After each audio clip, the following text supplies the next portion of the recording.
Welcome to LOA Today. Walt Thiessen and life coach Cindie Chavez here. Today is Tuesday, November the 27th, 2018. It is 8 a.m. New York time. That's 5 a.m. Los Angeles time, 1 p.m. London time, and 12 midnight in Sydney, Australia. So wherever you are listening around the world, whether you're listening to the live stream or you're listening to the recorded podcast, we say, hi, how you doing? Hope your Tuesday is a good one or has been a good one, depending on where you are. And we are here to help you get your daily dose of happy so you can be feeling even better about what's going on in your life. I received a couple of messages today, Cindie, from people who were dealing with difficult things. I've been dealing with some pretty difficult things myself, and it was a good reminder to try to answer them. One person wrote how everything was going wrong in their life, and I said, I know what you mean, but what I was realizing is there are things going right in my life, and I forgot about them. Until I remember those things, they aren't going to go better. And I even started listing some of the things that were going right in my life. But it's so easy to get into that mode, isn't it? I mean, a few things go wrong, and all we can do is focus on those things that go wrong. And, well, no, actually, we don't have to focus on the things that go wrong. We can focus on the things that are going right. And if we can't find them immediately, go for the basics. I mean, I always start with, I don't know where you start. I start with, I have food to eat, and I have a place to live, and I have a wife who loves me. Those are three good things right there. Exactly. I start wherever I am. And I mean that literally. Like, I'm sitting in my office, so I just look around and start recognizing all of the things that I appreciate about where I am right now. And a lot of times it's small things. I have a warm cup of tea right here that I'm really thankful for because it's 37 degrees outside right now. And, but just looking around at, like, things that I love, because my office is full of beautiful things that I love because I want to be surrounded by things that I think are beautiful. So, my ginormous rose quartz that's on my desk, I think you saw the other day. Yep. It's the size of a bowling ball. But just looking around at things that I appreciate, and like you said, I have a roof over my head, a quite lovely place to live, and food to eat, and a beautiful husband, and all of these things. Just technology, we're talking to each other across the miles with technology today. Absolutely. I'm thankful for that. Yeah. So many things. But the thing I like to remember when it seems like, and making air quotes, things are going wrong, what if we just reframed that and decided that everything was going right, in spite of some of it being uncomfortable? That's a bit of a reach sometimes. That's definitely a bit of a reach, especially if it seems like everything's going wrong. It is. And yet, at the same time, what I like to remind myself is that every really great thing in my life right now, I can trace it back to something that was really awful, that seemed like it was going wrong. Isn't that the truth? We don't think about that too often, and it's usually unpleasant to think about that, so that's why we don't think about it too often. But nevertheless, if we trace stuff back, usually there is some sort of a negative origin to the whole thing that we can trace it back to. And now all of a sudden that negative thing, for some strange reason, doesn't seem so negative anymore. Right, because it was like the catalyst, or it was the twist in the road that led you to where you are, whatever it is. We used to joke, probably if, right? Because life is full of ups and downs, but if something bad happened, something unexpected, something that felt like, oh no, everything's going wrong, just grab a bottle of champagne at the store and put it in the refrigerator and say, okay, this means that something really great is on the way and we are going to need to celebrate. So I'm sorry that, things might be not feeling so great right now. Just remember that right around the corner, there's something great. And contrast is part of life. So let the contrast inform you of what you do have that's working, what is working, and what you do want to create in the future, because that's what we're here for. We're here to create. And that's what we're literally here for this morning on the podcast, to talk about actual concrete ways to create reality, to create what we want, right? And we're accessing the work of one of the leaders in the whole New Thought arena, although apparently he never thought of himself as being part of the New Thought arena, which is kind of interesting. But nevertheless, We associate him I with think that. so too. I'd love to interview Neville sometime about that, because everyone throws him in that category, but you're correct. But, the other thing is that things were so different without the technology we have now. Very true. Yeah. So how, it's easy for us to lump ourselves into categories and groups because we're running all over on social media, right? Clicking here and there and joining groups and being part of this, and hey. We're live streaming to a group. We're live streaming to the Law of Attraction Change My Life group on Facebook. I mean, there's a perfect example of it. But when Neville was here, it was not like that. And so to be part of a group, I mean, it required travel, and I don't even know if in his early life everyone had a telephone, right? So it's like there just was not the communication that we have. Yeah, if you wanted to hear Neville, you had to be in New York City most of the time, and you had to go to this chapel in New York. I can't remember what the official name of the chapel is. The unofficial name is the Old Actors Church, which is a really interesting name. But you had to know about it. You had to know that he was there, that he would give his talks during the weekday on weekday evenings, and you had to be able to get in because they were usually packed to the gills. And, it was just that was it. If you didn't have that, forget it. Whereas, today we can talk about Neville across the globe, and people are listening across the globe. It's a huge difference. Right? So it's easy to sort of lump him into some category in hindsight. Mm-hmm. In hindsight, I had one of my best friends moved this weekend, and afterwards she said, well, I thought I was way ahead of the game, but I guess I could have been better prepared. And I said, well, everybody could have been better prepared in hindsight. Right. It's easy to look back and say, why didn't we do this? Yeah. But, so I don't know. I would love to know if Neville considered himself part of any particular group. I just don't think so. I think he considered himself, believe it or not, I think he considered himself to be a devout Christian. And I think he thought of himself as being in that group, even though most of what he taught would really rub traditional Christians the wrong way. But nevertheless, he thought of himself as being part of the group, which I think is fascinating. Well, it also makes me wonder when we talk about, rubbing traditional Christians, probably we're thinking about what we know in now, right? And in the past decade or so. But I'm wondering, because he considered himself a mystic. I know that because we've read it. He says it. Right. So I'm curious, well, maybe back then was there more, mysticism in mainstream Christianity? I mean, I just don't know. Well, I would say, yeah, there was. I mean, it depends where you were looking. Most of my historical research has involved the United States because that's where I live. I live in the U.S.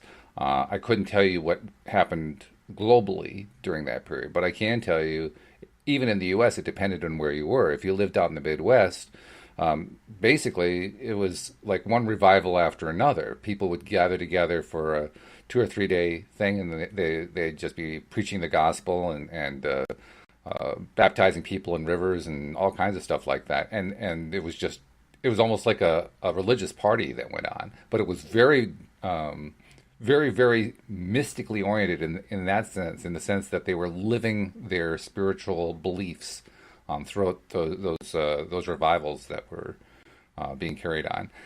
And I can't tell you a whole lot about Christianity in, say, New York at that time, other than to say it was going through a lot of shakeup, and for very much the same kinds of reasons that we have today. New York, of course, is the home of the Statue of Liberty and Ellis Island, where a lot of immigrants came through. Well, immigration is a big issue here in the U.S. today, and and the issue isn't all that different.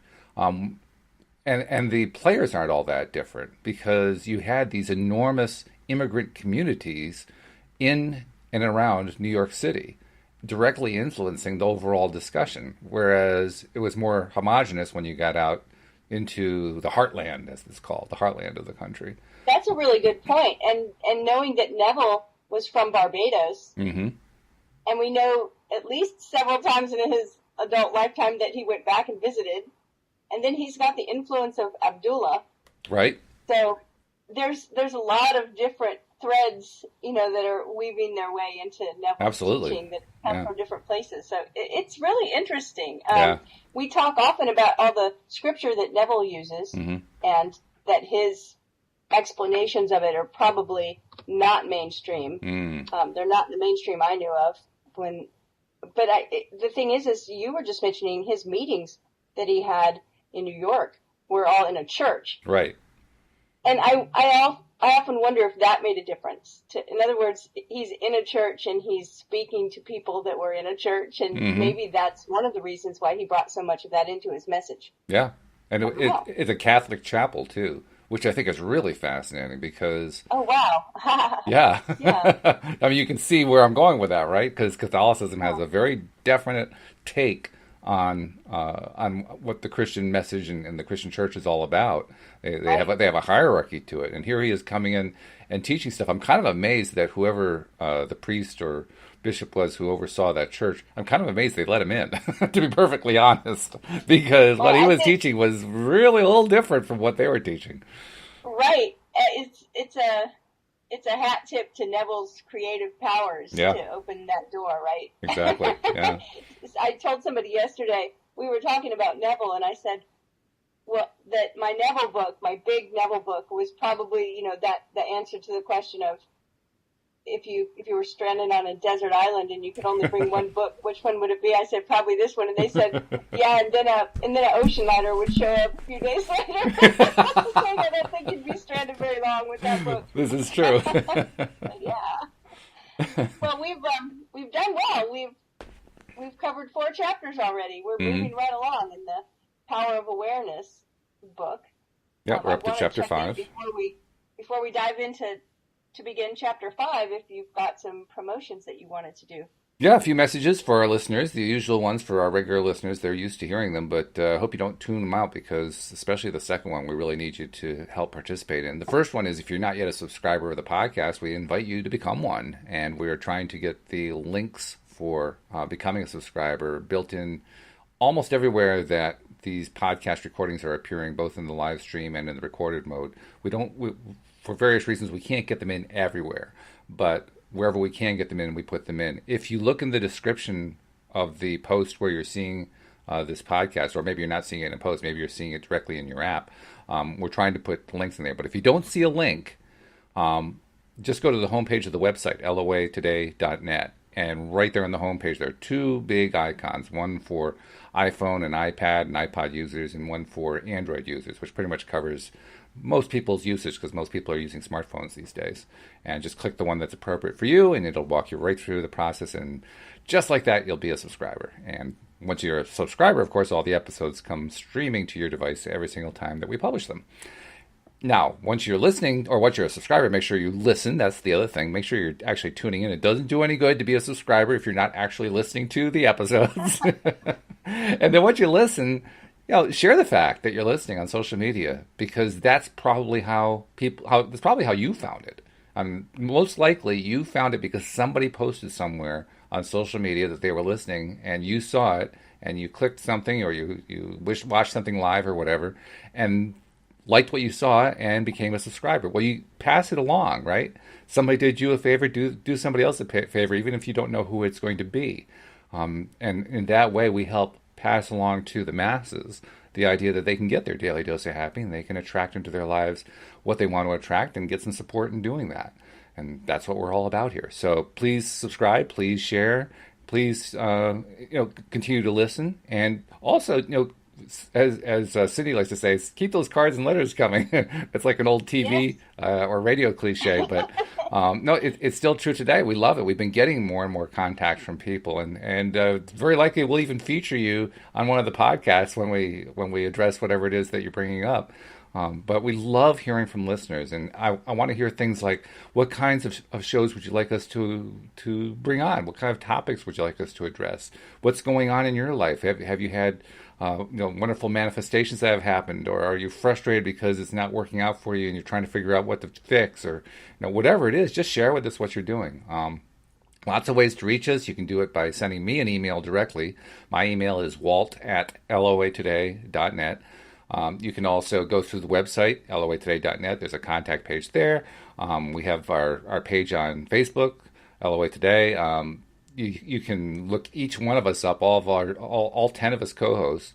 You can look us up and send us a message through Facebook or Messenger or whatever social media you want. You can tweet to us, but contact us, whichever way you choose to reach out to us. Contact us, because we really do love to hear from you. So there's our messages for the day.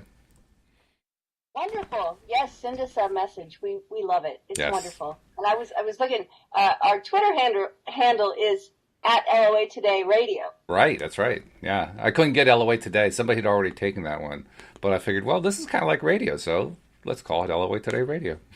It is. It's radio for 2018. Yep, that's right. And I don't know if all of the co-hosts are on Twitter, but I am. Mm-hmm. So you can tweet to me as well. Yeah.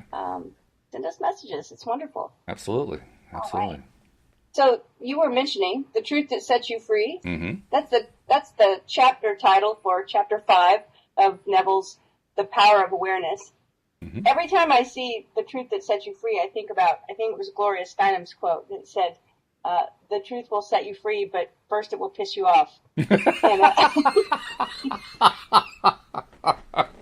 Oh, that's funny. And we were talking about today about things, quote, going wrong, right? Mm-hmm.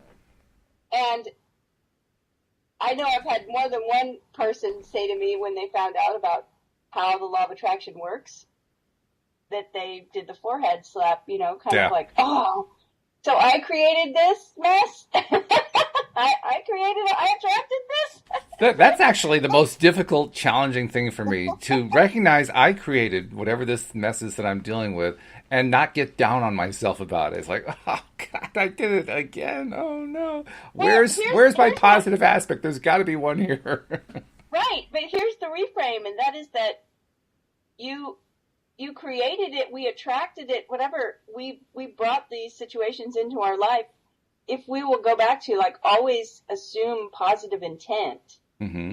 that we are taking care of ourselves the best way we can, we're protecting mm-hmm. ourselves, there's some payoff in there for us, there's some counterintention, because part of us wants to experience that, even though the other part of us may be seeing it as contrast. So it's like, well, I'm a powerful creator. Look what mm-hmm. I've made here.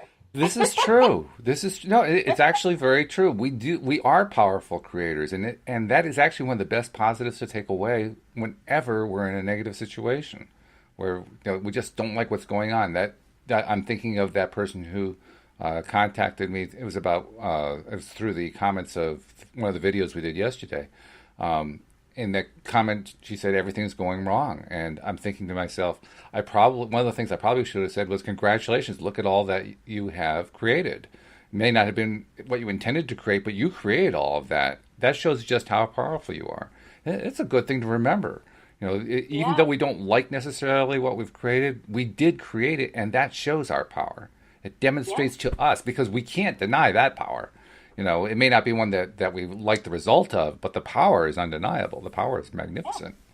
Recently, I saw a video that it was like a montage of little videos, and they were all of little children who had made huge messes mm-hmm. or got into something, and the parent walked in and started filming on their phone or whatever. Right. And there was one where the camera's following this trail on the ground of dirt. And at first, it's like, what happened here? Did someone with really dirty shoes, muddy shoes, walk through this carpet? It just keeps following, and then it gets worse, and it gets worse. And then there's this little kid in the corner with 3 big potted plants digging away, and it's planting and planting, and it's just gardening, right? But right in a living room, just happily just creating over there. And the mom is just like, oh, and I think that's us sometimes, right? Mm-hmm. We came here to learn things, and right. we're creating all kinds of things, and sometimes we create big messes. Well, one person's mess apparently is another person's joy. Right, that's the point I'm making. Yeah. It's find the joy in there, recognize, okay, here was the big aha for me one day, realizing, okay, awesome. If I created all of this, then I can create anything. Mm-hmm. I can create anything. Yeah. I just was creating without really knowing it. That little child didn't know what a big mess they were making. They were just creating away.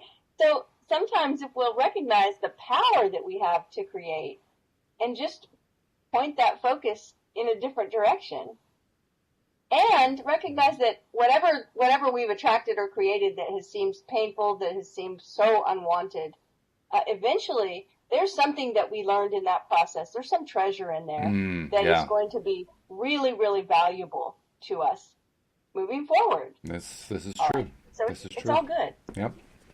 Let's see. All right. So the truth that sets you free. Okay. The drama of life is a psychological one in which all the conditions, circumstances, and events of your life are brought to pass by your assumptions. Boy, did we just talk about that or what? Right. Since your life is determined by your assumptions, you are forced to recognize the fact that you're either a slave to your assumptions or their master. That's exactly what we were talking about. Mm-hmm. Right? To become the master of your assumptions is the key to undreamed of freedom and happiness. You can attain this mastery by deliberate, conscious control of your imagination. You determine your assumptions in this way. Now, he's going to get into the nuts and bolts of how we do this. Mm-hmm. But I want to really, really put the emphasis again on that sentence. You can attain this mastery by deliberate, conscious control of your imagination. Okay. Well, I think of how many times we make a comment like, my mind wandered. Mm-hmm. Or my imagination got carried away. Yeah. Right? And he's talking about deliberately controlling, consciously controlling our imagination. It takes some practice. It does. Yeah, no doubt about it. So he says this is the way. Form a mental picture, a mental image, a picture of the state desired, of the person you want to be. Concentrate your attention upon the feeling that you are already that person. First, visualize the picture in your consciousness. Then, feel yourself to be in that state as though it actually formed your surrounding world. By your imagination, that which was a mere mental image is changed into a seemingly solid reality. So let's use an actual real-world example to discuss that last piece there, because we actually have a comment from Shireen who says, how do you defeat depression and anxiety? And she says she's currently on meds. So let's try to apply what we just read to her situation. Okay. So when he talks about putting your attention upon the feeling that you're already that person, this is something we talked about in the past weeks, that I kind of do this every year because I decide, what do I want to create next year? What do I want to create in my business? What do I want to create in my life? What do I want my life to look like? And so who would that person be that had those things already? Concentrating attention upon the feeling that you're already that person. In Shireen's example of dealing with anxiety and depression, I'm making the presumption that the person that you would want to be was someone who is experiencing less anxiety and depression. So just asking yourself, what would it be like? What would that person be like if I had, and I wouldn't go to the degree of jumping from down in that spot to at the very height of the emotional range of joy. You know, I wouldn't go there at all. That would be like saying to me, who spends a lot of time in an office chair, saying, what if I were to get up and run a marathon this afternoon? That's just not going to happen. I would end up in the hospital, right? It wouldn't happen because I haven't trained for it. Right. So I would say, what would it be like if I was already the person that had a little bit less of this anxiety and depression? What would it be like to have a little less? I mean, that's where I would go. And how does it feel? How does it feel to be less depressed? In fact, how would we frame that? How would we phrase that? How would we describe that feeling? Okay, well, here's the thing. that I think is important to remember. When we use the word feeling that way, where we're talking about emotional states, that's sometimes difficult. It is. To create a different emotional state out of nothing. I'm not saying that it's impossible. Right. But when we're feeling down, sometimes that's difficult. So I actually would kind of frame it in a different way and begin to ask myself, see how it says the next sentence, visualize the picture in your consciousness. And then feel yourself to be in that state as though it actually formed your surrounding world. So the questions that I would ask myself were, what would I be doing differently if I was feeling a little bit less anxiety? That's a good way if to I was do it. feeling less anxious? If I was feeling less depressed? What would I maybe be more motivated to do or inspired to do? And it may be something small, right? It's like, well, I don't know. A different thought's going to come to each person. But maybe I would go for a walk. Or maybe I would, I don't know, clean out my closet. Or maybe I would go see a movie. Or maybe I would, get up and fix myself lunch. I mean, whatever it is, something that maybe I'm prevented from doing because I just don't feel well enough or just don't feel good, just don't have the energy or the motivation. Maybe if I felt a little bit better, I would feel like doing this. And you can imagine doing that thing, being the person that's feeling well enough to do that thing. Right, because we've talked about this before. We've talked about how feeling does not have to be about the emotion. It can be about the sensation.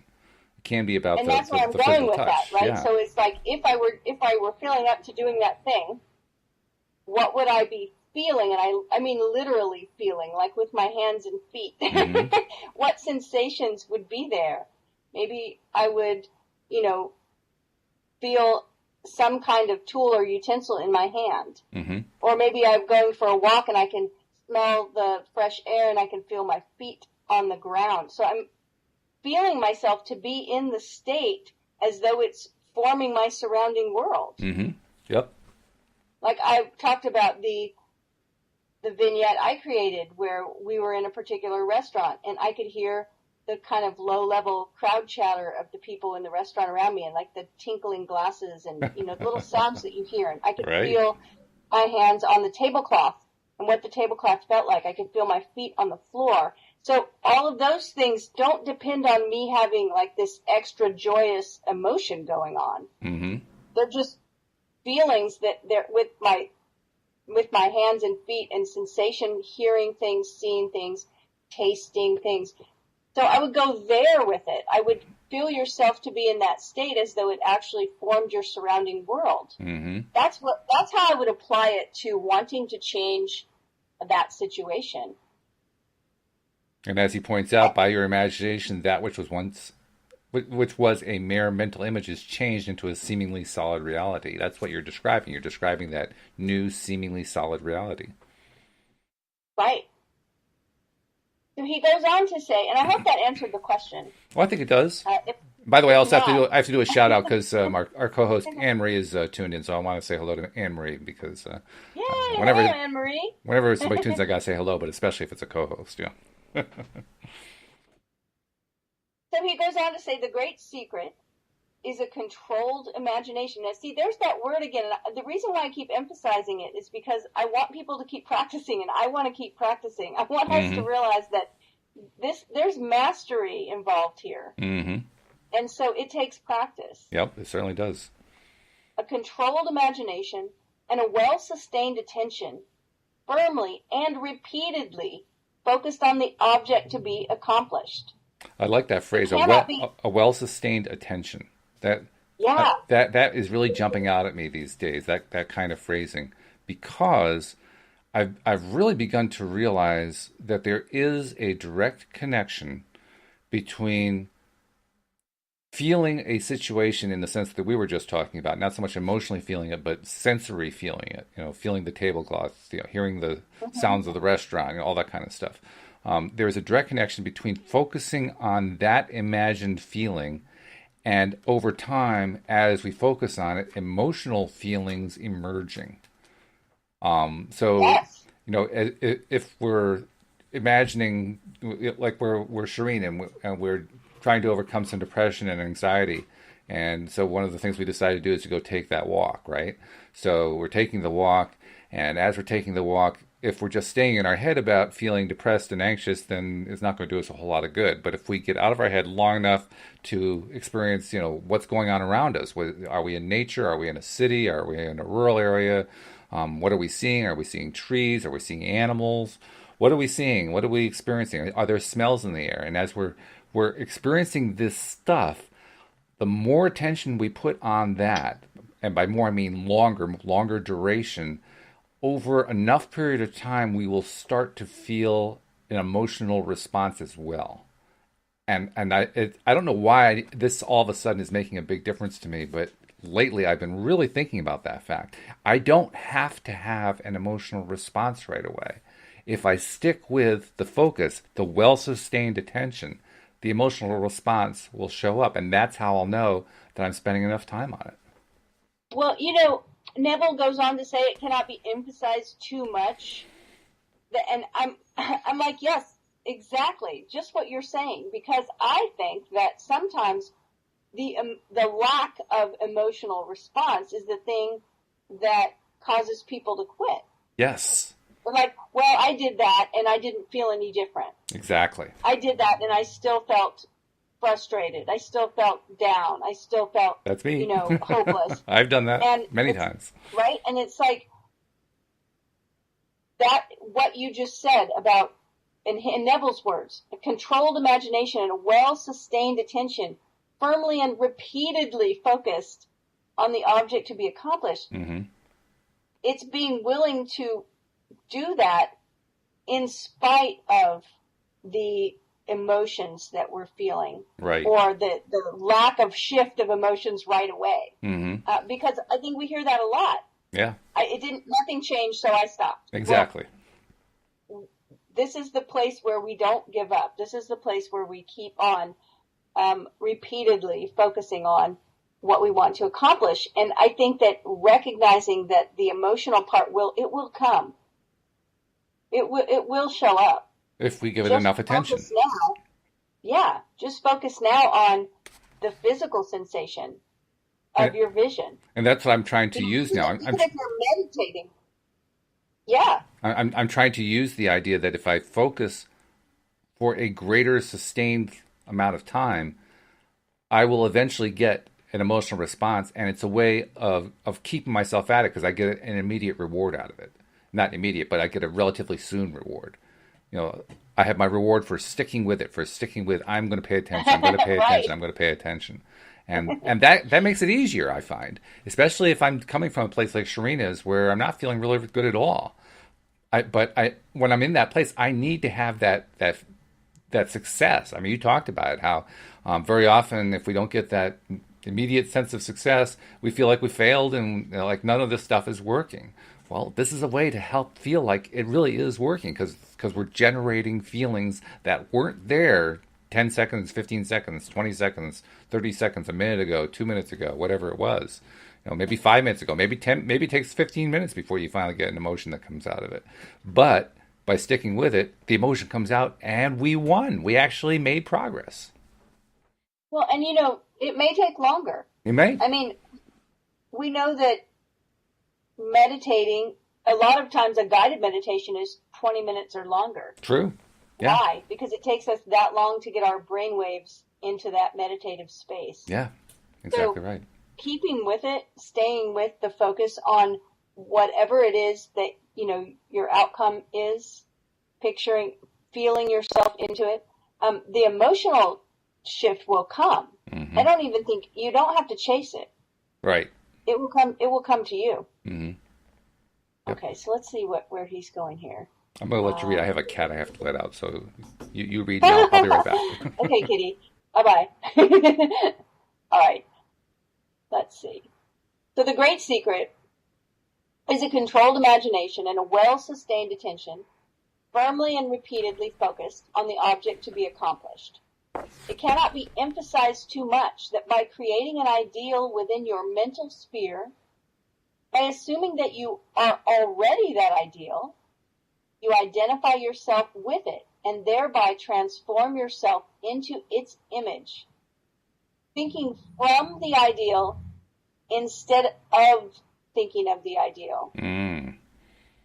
Every state is already there as mere possibilities as long as we think of them, but as overpoweringly real when we think from them. And when Neville talks about thinking from or thinking of, we can go back to that example that he gave where he said, picture yourself climbing a ladder.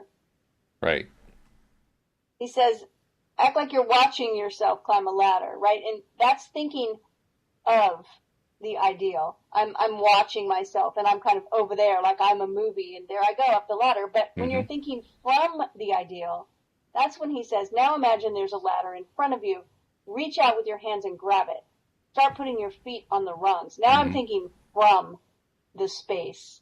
When he uses this in a geographical sense, in his own story, when he wanted to go to Barbados, he wanted to be with his family for the holidays in Barbados. He had no money. He was in New York. He had no way to get there. It was back in the day before there was technology where he needed to take a steamship or a ship to get there. He would fall asleep at night, imagining that he was in Barbados, that he was falling asleep in his bed in his father's house. So he was thinking from the ideal, picturing that he was already there. And that's what he's talking about here. This was called by the ancient teachers subjection to the will of God, or resting in the Lord. And the only true test of resting in the Lord is that all who do rest are inevitably transformed into the image of that in which they rest, thinking from the wish fulfilled. Yep. I have to say I've talked to several people in the last week, and some of them have been listening to the podcast, and they've talked to me about little vignettes that they've created about something that's going to happen. And I love hearing these ideas. We had the suggestion to imagine that we're reaching out, shaking the hand of a friend that's congratulating us. Right. When we're doing that, we're thinking from the point of, I've already gotten that promotion. Yeah. It's not off in the future. It's right there. I'm shaking the hand of someone, and someone was telling me about the story that they had created where someone was giving them a hug. And congratulating them and telling them what a great job you've done, right? So all of those ideas we're already there in consciousness. We're already there. Yeah. He calls it the difference between of and from. I think of it as the difference between observing and participating. Because when we're the participant, then the image that we're creating in our mind, the vignette, is not just real, it's real for us as part of our lives. When we're the observer, it could happen over there and not be a part of our lives at all. So that's why I think it's so important to be from instead of, because from is the participant level. Well, I think the other important part to recognize with participant and the of-from difference is that, take Neville, for example, when he wanted to go to Barbados, he did not picture himself on a ship. He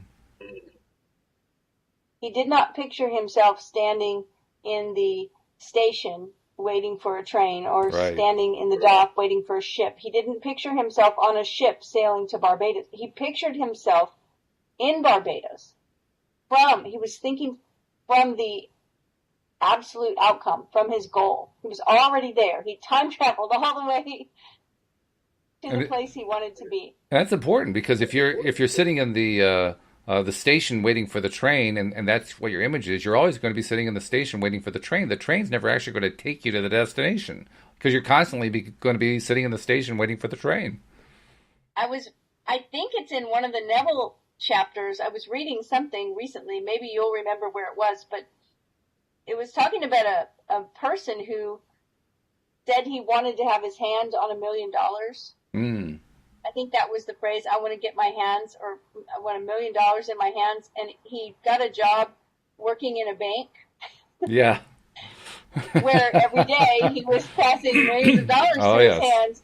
Like, okay, so we need to think we need to be specific about thinking of the end goal that we want and putting ourselves there in this vision and not just on the way there. I think that's important. When I was young, I worked as a bank teller. I worked in a bank, and I've been through that experience of, on a big bank day, usually like the first of the month, where people are coming in to get their Social Security checks, or it's a Friday and people are coming in and getting their paychecks cashed and so forth. So lots and lots of cash is running through your hands.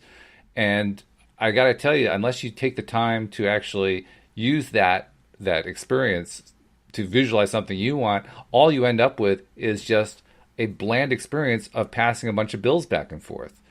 Having the money in your hand actually doesn't do anything for you at all in that circumstance, because you're just passing bills back and forth. Right, and that's why I use that as an example, because a lot of times when people are wanting money, they haven't gone the extra step to determine what they would do with it. Mm-hmm. Right? And I think that's why I think it seems that Neville doesn't talk about money a lot, but it's because he's going past it and he's going farther and looking at what he would do with it. Yeah, absolutely. I appreciate that. I mean, he wasn't envisioning himself receiving a check so that he could buy the ticket to go to Barbados. Mm-hmm. And some of us would do that, but he just went right to the end result. I think that's important to remember. It's a good point, and it's a good point for a couple of reasons. One is most of us, I would say probably all of us, to one degree or another, believe that we need to earn the money first before we can spend it. And because of that, what is really a limiting belief, because of that belief, until we've earned the money, spending it doesn't have the kind of potency we want it to have, because we're always thinking in the back of our mind, yeah, but I got to earn it first.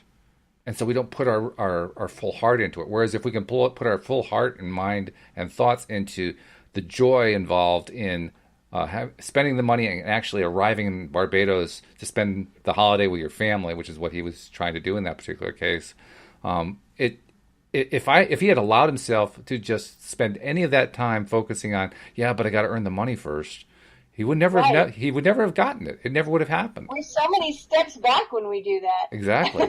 Yeah. So he says, you become according to your resigned will. You become. Yeah.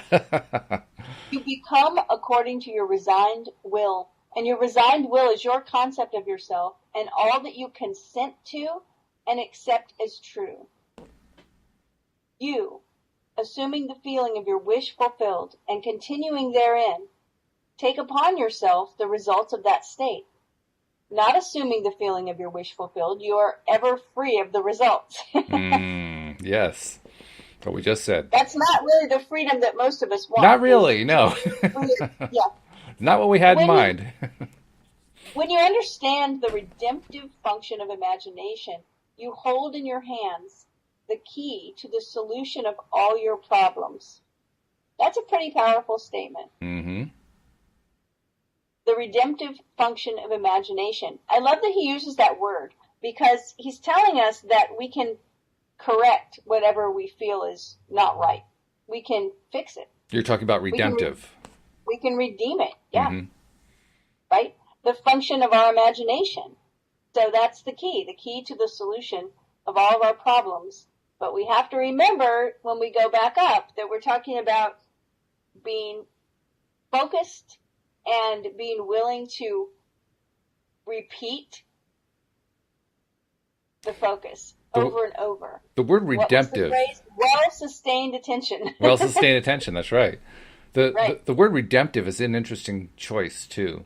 I can recall the first times in my young life when I heard redeeming. Redeeming was where you had, some local store had some sort of a thing going on where they wanted you to buy a lot of stuff from their store, so they would give you things like what they used to call green stamps. And you collect your green stamps, you put them into books, and then you would redeem the books of green stamps for some extra item. So it was a way of getting you to keep buying stuff, and then if you buy enough stuff, they'll give you more free stuff. And when I understand from that perspective what redeeming is, redeeming becomes, I am building up my thing that I'm collecting, like this thing I'm accumulating. In that case, it was green stamps, so that I can redeem something. Well, in this case, what I'm trying to redeem is all of this perhaps angst or frustration or whatever that I've been building up where it hasn't worked out the way I wanted it to. But if I can redeem it, I can redeem it and turn it into the focus on what it is that I do want. I can turn the situation around. And so that's what, I don't know if that's what you think of. That's what I think of when I think of in terms of redeeming, redeem the redemptive function of imagination. Yeah, I think it's turning it around. I think it's correcting it, fixing it. Well, as a matter of fact, we were talking about last night about a particular movie we had watched because we saw an actor in a movie, and the conversation was like, wait, wasn't this the same actor that was in this other movie that we watched? Yeah, we started talking about it. And the character in the original movie we started discussing was a not very nice person. And he was the love interest of the main character, and he had, treated her badly and cheated on her. And the question that was asked was, but wait a minute, by the end, did he ever redeem himself? Right? It's like he was playing a character that we all didn't like right away because he was just rude and just, not a nice person. And so that was the question. Did he redeem himself by the end? In other words, did he turn it around? Did he come to his senses? Did he learn some kind of lesson and become a better person where by the end of the story or the end of the movie we said, oh, okay, well, see, he saw the error of his ways and now he's going in a different direction. So yeah, I think that's what redeeming is. It's turning it around. And knowing that our imagination has the ability to redeem our life, right? It has the key to the solution to the problems. It's like, okay, we can turn this thing around. And what's the key? The key is controlled imagination and being willing to have a well-sustained attention, which he's going to talk about again coming up here. Right. So he says every phase of your life is made by the exercise of your imagination. Determined imagination. There's another word, determined. Alone is the means of your progress, of the fulfilling of your dreams. It is the beginning and end of all creating. The great secret is a controlled imagination and a well-sustained attention, firmly and repeatedly focused on the feeling of the wish fulfilled until it fills the mind and crowds out all other ideas of consciousness. Right. What greater gifts could be given you than to be told the truth that will set you free? The truth that sets you free is that you can experience in imagination what you desire to experience in reality. And by maintaining this experience in imagination, your desire will become an actuality. Now, I want to tie this back to what Shireen had raised earlier. She had raised the question about trying to defeat depression and anxiety, and we explored what's involved in that. One of the things that I know happens a lot, particularly if I'm in a really depressed state. I mean, she's describing a depressed state, is I have trouble even remembering to imagine when I'm in that state. I forget what the tool is. It's like the tool escapes my mind. And then if I can somehow grab hold and say, oh yeah, I've got to somehow assume the feeling of the wish fulfilled. I got to somehow get into that space. How do I do that? Oh yes, I have to create the scene. How do I create the scene? And eventually maybe I can remember, oh, I have to imagine it. That's right, like a little kid imagines something. And then I say, okay, so I got to imagine this scene, this thing that I want. How do I imagine it again? Because I'm in such a depressed state. It's almost like the whole mental process just comes screeching to a halt, and it's like dragging it through molasses, trying to get the whole thing going. So I'm curious, what's your technique? What's your approach whenever you're dealing with being in a really bad state and you're having trouble remembering what it is you're supposed to be doing, and then you do remember and you just can't seem to remember how to do it. How do you get through that? Well, first I want to say that I have not dealt with that level of anxiety and depression. Okay. And I recognize that there are many things that can lead to that and lend themselves to that state. And so, first, make sure that you're getting the support that you need, whether it's medical support, family support, some kind of therapy, group support, a coach, whatever. I mean, reach out and get what you need to be helpful there. A lot of people struggle with this, and there's a lot of help out there. But the other thing I would say, what I do to remember, because sure, even though I haven't dealt with anxiety and depression at that level, I've certainly dealt with feeling blue and being down in the dumps and struggling to feel better about it. But like I said, I've got a reminder on my phone that says, assume the feeling of the wish fulfilled, that I have set to be a push notification on my phone 3 times a day. And so that's one of the ways, is I'm just reminding myself to take, 30 seconds, 60 seconds, like we've talked about over and over, these little scenes that we create, the wish fulfilled scene, your wish fulfilled, create a scene that would, if you typed it out like a screenplay, it would just be a couple of sentences. I mean, we've talked about shaking the hand of a friend, hugging a friend, hearing a friend tell us congratulations. My little vignette, we were celebrating in a restaurant. Very, very short. I can tell you in a sentence or two, right? So if you have that one thing that you kind of created and you've got a reminder telling you to tap into that vision and assume that feeling for a few seconds, that's been really useful to me, is just to have the reminder come up. Yeah, I agree with you. I actually run into this quite often. I think it's partly because there was a long stretch in my life where, it was just, I didn't realize it at the time, but I was definitely depressed. And I was depressed for extended periods of time. I didn't have meds because I never really recognized it. Certainly nobody ever diagnosed it as depression or anything like that. And you experience that enough, you do get to the point where you learn the helplessness of depression. And I think that's really what happens. So that, on those occasions where maybe I wake up in the morning, I'm not really waking up feeling great. And I'm thinking about the trials and cares and tribulations in my life. And all of a sudden I find I can't get out of it. Like, oh my God, how do I get out of this again? I literally can't remember for a moment what, that I'm supposed to imagine. That I'm supposed to, whoa, my chair just collapsed. That I'm supposed to, get myself into a better feeling place. That I'm supposed to create a new vignette or whatever.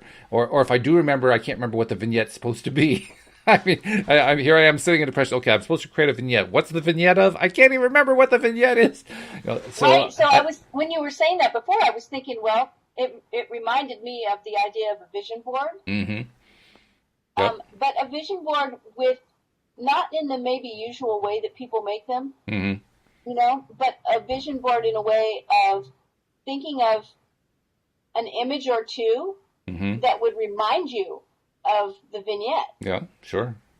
Right? If your vignette is that you're taking a walk through a forest and feeling great out in nature, then maybe it's just some trees or a squirrel, or something you might see, right? Blue sky. If my vignette, like I said, was in a restaurant, so if I needed a reminder, maybe it would be a picture of a restaurant, or I don't know. It's just, I'm brainstorming, but some ideas to have a visual cue for you. Other things people do are maybe pick out a particular, something that you can keep with you in your pocket, or a piece of jewelry that you can wear. Some people wear those kind of like rubber bands around their wrist. Anything that will just remind you. Because here's the thing is, that's what's so beautiful about this method and these short little vignettes, is that once you do this and use that focused attention and do it over and over repeatedly, this one short little scene, your brain starts remembering it automatically. It gets harder and harder to forget it, right? Exactly. Even when you're feeling down. And so if we give ourselves some reminders and we take the time to do it, and remember that the goal is the process, and you can use your sensory feelings and not worry about emotion at this point. Yes. And the emotion will follow. So that's, it doesn't take long, but set yourself up for success by giving yourself reminders and visual cues so that you'll do the work. And it also, the thing that I have found works best for me, because I'm not a terribly visual person, so visual cues often don't help a whole lot for me, although I just got a visual push notice that came up reminding me we're nearing the end of the show, so that does help sometimes. But, I mean, in general, if I'm dealing with, especially if I'm dealing with a depressed kind of situation, the visual cues don't necessarily help me a whole lot, mainly because I don't, that's not my go-to thing to do, to go look at something. But what has helped me is doing the podcasts, and not so much the podcasts themselves, but the repetition that comes from them. So we talk a lot about Neville. We go through his books page by page. Well, right. in the process of doing that, we're touching over and over and over again, because Goddard and Abraham and most of the great teachers are very repetitive. You know, they keep touching the same subjects over and over and over again. So I hear often enough us talking about things like, well, you want to imagine it like a child imagines it. And by hearing that over and over again and reading it over and over again, eventually it gets to the point that when I do find myself in that depressed state, oh yeah, I have to imagine something. That's right. What is it I'm imagining? Oh, there's a vignette. What's the vignette? And I can actually walk it back very carefully, because I've been spending all this time repeating to myself and exploring, either myself or with somebody like you, all these different ideas over and over again, so that they are more readily accessible. And just like you described, if you have a particular vignette that you've been practicing a lot, then that vignette starts to come back. Like, oh yeah, that was the vignette I was doing. Well, that's the point, right? It's not to make 500 vignettes. It's to make one. To make one. Do it over and over, yeah. Right? And Post-it notes are another really great tool, right? Like with a word or a phrase on it that reminds you of your vignette, or if there's a word, like Neville says, if your friend is congratulating you and says congratulations and you say thank you, that you may want to imagine that as you're falling asleep and just keep repeating thank you. Thank you is the cue, right? So if you're not, if visual cues don't help much, how about words, verbal cues? I have a Post-it note right here that I can see. It says, "You are powerful," and it's at eye level near my computer, because it's a reminder. It's a reminder to do this work. Yeah. Right? Yeah. It takes practice. Be easy with yourself. Let it be easy. And then do it over and over and over. That's the advanced form of climbing out of this, is letting it be easy, because it's so easy to be hard on ourselves when we aren't getting that quick answer. What was that thing I was supposed to be doing? Oh, God, gosh, why can't I think of that thing? You know, it's so easy to go down that road. But no, you're right. You can't go down that road. You just have to be a little patient and be kind to yourself and let it come up. And when you do, it comes faster. That's the other thing. Yes, absolutely. Right? You know? Yeah. Oh. Yeah. We're down to about a minute and a half left, and I want to make sure I always get this in, because I often forget. Sometimes I forget it with you, and you're the one who deserves this the most of all my co-hosts. But how does somebody reach out to Cindie Chavez in case they need to get a little personal attention with this kind of thing? Well, they can reach out to me at my website, cindiechavez.com. It's CindieChavez.com, and there's a contact form there. You can email me at Cindy@CindieChavez.com, or tweet at me, or lots of different ways. Just reach out and give me a shout. I'd love to hear from you. Okay. Let me know what you're appreciating about the podcast, and maybe what you'd like to hear. And if you need some personal attention, I can do that too. So just love to hear from you. Sounds good. Okay. And we didn't quite finish the chapter. We're actually very near the end, but we'll finish that up tomorrow, and we'll pick up on chapter 6, which is attention. That's kind of what we've been talking about, how to build that attention level. So, yeah. Right? We're going to get there. We're going to get there. Don't give up. We can't give up. We've got 27 chapters. We've only done 5 of them so far. We got to keep going. We're going to keep going. Which is all a good thing. And it's a lot more fun when we're doing it with others, because, whether it's you and me just doing the talking ourselves, or, we've got listeners who are traveling along, that just makes it so much more fun. So, yeah, let's all do it together. Great. So, okay. Well, then I look forward to talking with you tomorrow morning. I will be back tomorrow morning. And we will as well. We hope that you'll join us next time as well here on LOA Today. Goodbye, everybody. Bye, everyone.